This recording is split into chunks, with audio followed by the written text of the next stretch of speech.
वाडा मनोर रस्ता आहे त्याची खूपच दुरावस्था झालेली आहे. काम मंजूर झालेलं आहे, परंतु कामाचं स्पीड जसा हवा आहे तसा होत नाही. मध्यंतरी आपल्याला कल्पना असेल, छत्रपती शिवरायांचा जो मंदिराचं उद्घाटन झाला त्याही वेळेस मी मुख्यमंत्री महोदयांना विनंती केली होती की आपण या रस्त्याकडे जास्त लक्ष द्या, कारण अनेक अपघात झालेले आहेत, अनेक लोक मृत्युमुखी पडलेले आहेत, अनेक लोक कायमचं अपंगत्व आलेलं आहे.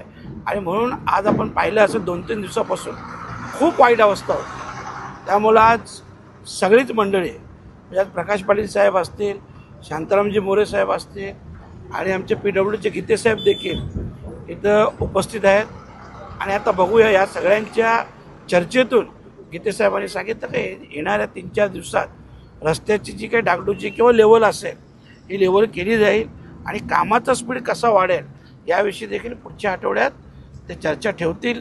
प्रकाश पाटील साहेब असतील, आमदार साहेब असतील, आम्ही सगळे असू, मग त्याविषयी पुन्हा एकदा चर्चा देखील.